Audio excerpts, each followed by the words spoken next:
Hello viewers, இது உங்கள் அறுசுவை அப்டேட். இன்றைக்கி நம்ம பார்க்க போகிறது ரொம்ப சூப்பரான நல்லா டேஸ்டியான வத்த குழம்பு. இது பண்ணுறதுக்கு நம்ம மசாலாலாம் நல்லா வறுத்துட்டு அரைச்சி பண்ண போகிறோம். அதனால நல்லா சுவையாகவும் மணமாகவும் இருக்கும். கல்யாண வீடுகளில் செய்கிறது போலவே நல்லா டேஸ்ட்டாக இருக்கும். வீடியோக்கு போகிறதுக்கு முன்னாடி சப்ஸ்கிரைப் பண்ணாதவங்க கொஞ்சம் சப்ஸ்கிரைப் பண்ணுங்கள், லைக் பண்ணுங்கள், நம்ம சேனலுக்கு சப்போர்ட் பண்ணுங்கள். வாங்க இது எப்படி பண்ணுறதுன்னு பார்க்கலாம்.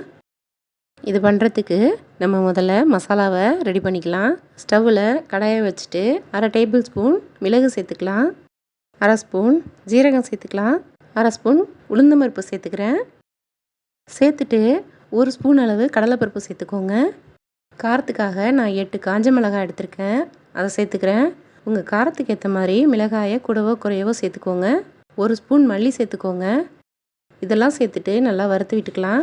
நம்ம சேர்த்த மசாலா கரிஞ்சிடாமல் ஸ்டவ்வை மீடியம் ஃப்ளேமில் வச்சுட்டே இதை நல்லா வறுத்து விட்டுக்கோங்க.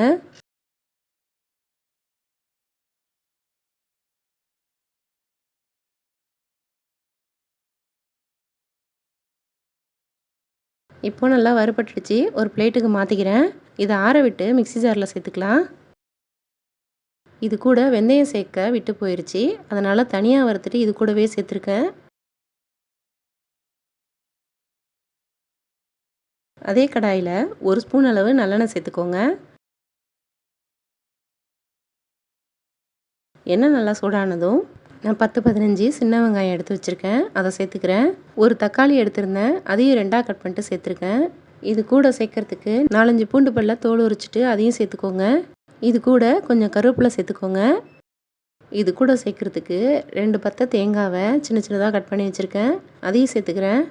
இதெல்லாம் சேர்த்துட்டு நல்லா கலந்து விட்டுக்கலாம்.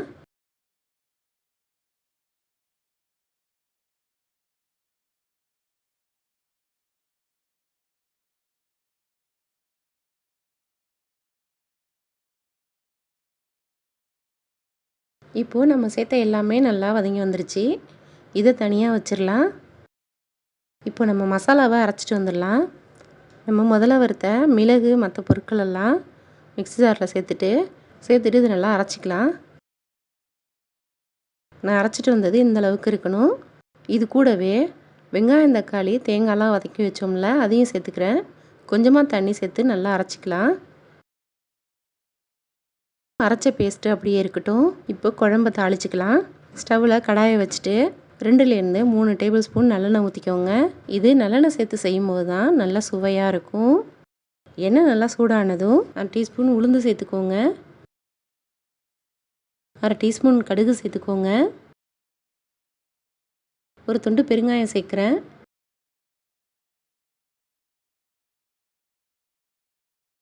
எல்லாம் சேர்ந்து நல்லா பொரிஞ்சதும் 2 காஞ்ச மிளகாவை லைட்டாக கிள்ளிட்டு சேர்த்துக்கோங்க. இந்த வத்த குழம்புக்கு நம்ம வத்தல் சேர்க்கணும். நான் 2 டேபிள் ஸ்பூன் அளவுக்கு வத்தல் எடுத்திருக்கேன். சுண்டைக்காய் வத்தல் 1 டேபிள் ஸ்பூனும் மணத்தக்காளி வத்தல் 1 டேபிள் ஸ்பூனும் வச்சுருக்கேன், அதை இது கூட சேர்த்துக்கிறேன். எல்லாத்தையும் சேர்த்து நல்லா கலந்து விட்டுடலாம். இதெல்லாம் சேர்ந்து நல்லா வறுபட்டதும் இது கூட ஒரு முழு பூண்டை உரித்து வச்சுருக்கேன், அதையும் சேர்த்துக்கிறேன். சேர்த்துட்டு நல்லா கலந்து விட்டுடுங்க. பூண்டு ஓரளவு வதங்கினதும் இது கூட ஒரு கைப்பிடி அளவு சின்ன வெங்காயத்தை 2ஆக கட் பண்ணி வச்சுருக்கேன், அதையும் சேர்த்துக்கிறேன். சேர்த்துட்டு நல்லா கலந்து விட்டுக்கோங்க. வெங்காயம் நல்லா வதங்கி வரணும், அது வரைக்கும் இது போல் கலந்து விட்டுக்கோங்க.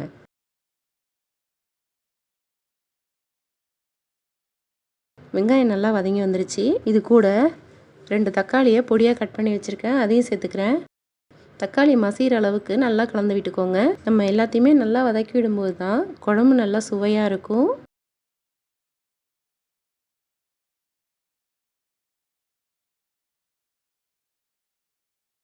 நம்ம சேர்த்த எல்லாமே நல்லா வதங்கி வந்துருச்சு.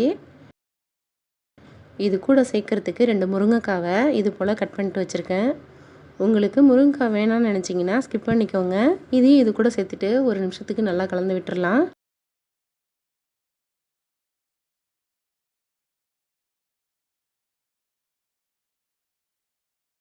இது கூட நம்ம மசாலா பேஸ்ட்டை இதில் சேர்த்துக்கலாம்.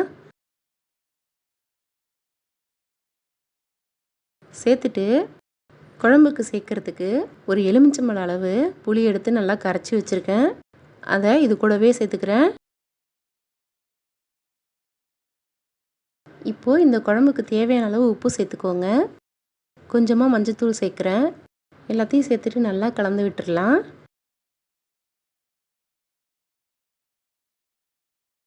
எல்லாத்தையும் சேர்த்து நல்லா கலந்து விட்டுட்டு ஒரு மூடி போட்டு மூடி நல்லா கொதிக்க விட்டுடுங்க.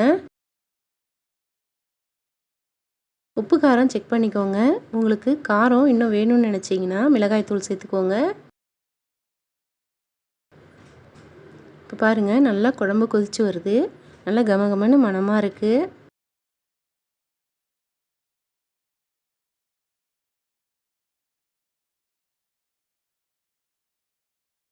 நல்லா கெட்டியாகிற வரைக்கும் கொதிக்க விட்டுறலாம். இதில் கடைசியாக ஒரு துண்டு வெல்லம் சேர்த்துக்கோங்க. வெல்லம் சேர்த்துட்டு நல்லா கலந்து விட்டுறலாம். இப்போ திறந்து பார்க்குறேன், குழம்பு நல்லா கெட்டியாகி வந்துருச்சு. இது கூடவே நறுக்கின கருவேப்பிலை சேர்த்துட்டு ஸ்டவ் ஆஃப் பண்ணிக்கலாம். இப்போது நம்மளோட சூப்பரான வத்த குழம்பு தயாராகிடுச்சு. இது நல்லா கமகமன்னு மணமாகவும் நல்லா டேஸ்ட்டாகவும் இருக்குது. இது அப்படியே கல்யாண வீடுகளில் செய்கிற வத்த குழம்பு போலவே இருக்குது. இது போல் செய்தால் வீட்டில் உள்ள எல்லோருமே விரும்பி சாப்பிடுவாங்க. நீங்களும் ஒரு முறை ட்ரை பண்ணி பாருங்கள். இந்த வீடியோ பிடிச்சிருந்தா லைக் பண்ணுங்கள், ஷேர் பண்ணுங்கள்.